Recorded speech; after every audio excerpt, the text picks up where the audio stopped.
Welcome my channel. চলো আজকে তোমাদের একটা ঘুরতে যাওয়ার জার্নি দেখাই। এই যে আমাদের এখন জার্নি স্টার্ট হয়ে গেল, তো তোমাদের পুরোটাই দেখাবো আমরা এখন কি করছি। সবাইকে নেবই তো আমাদের, এই তো সব আমাদের পার্টনার, আরও আছে পার্টনার, তোমরা ততক্ষণ দেখতে থাকো। অবশেষে আমাদের গাড়ি 9টা 17 ছাড়ছে, এখন 18 হতে যাচ্ছে। তো আমাদের দেখো সবাই চলে এসেছে। আমি দুলছি তো, ফোন যদি পড়ে। এই যে আমাদের সঙ্গে যাচ্ছে অরিজিৎ, ছোট ভাই, তার ছেলে, সবাইকে দেবো। এতে প্রিয়াঙ্কা, বিশু। আমরা যাচ্ছি এখন ডালমা পাহাড়,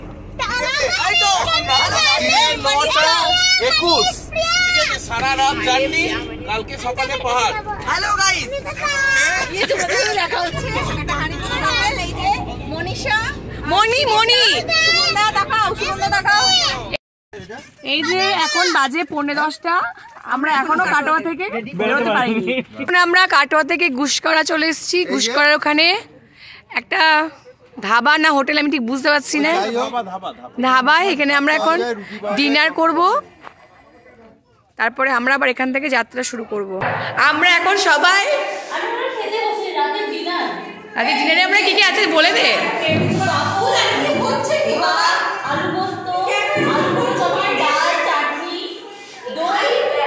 উঠছে আলু ভাজা, ওয়াও। এখন 12:25 বাজছে। এতক্ষণে আমরা খাওয়া দাওয়া করে এবার উঠবো, জানি না কালকে কখন পৌঁছাবো।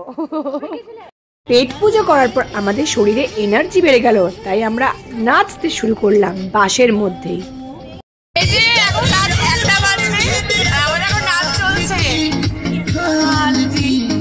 রাত হওয়ার পর ভোর নেমে আসলো, বুঝতেই পারলাম না। অবশেষে 6:20 আমরা দলমা পাহাড়ে প্রবেশ করে গেছি।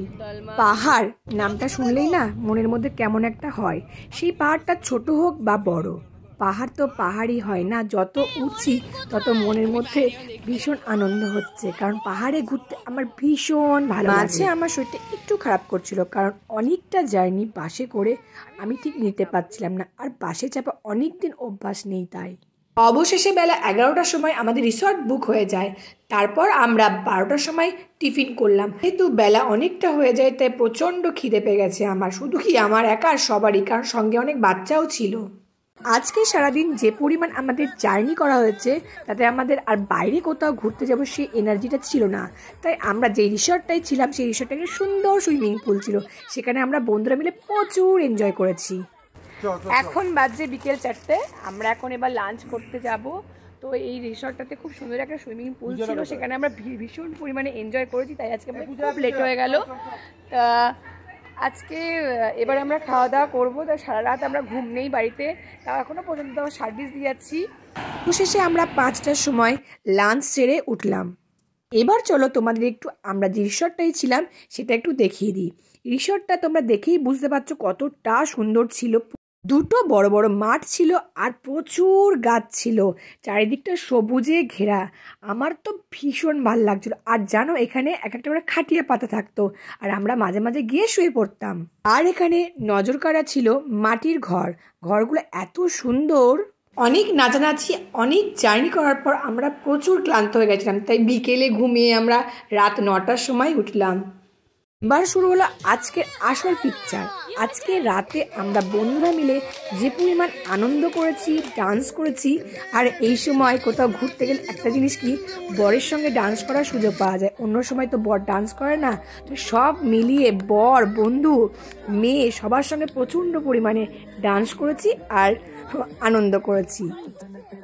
তো এখন বাজে 11:30, সবাই খাওয়া দাওয়া করছে, রানিং চলছে।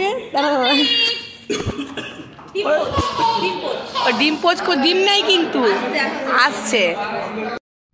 এখন বাজে 12টা, তো আমাদের খাওয়া দাওয়া হয়ে গেল। এবার আমরা আমাদের রিসর্টের দিকে যাচ্ছি। নট হোটেল, ওটা আমাদের একটা রিসর্ট, দারুণ ছিল রিসর্টটা, আমাদেরকে আমি সেটা দেখিয়েছি। তো আমাদের খাওয়া দাওয়া হয়ে গেছে, এবার আমরা চললাম ঘুমাতে।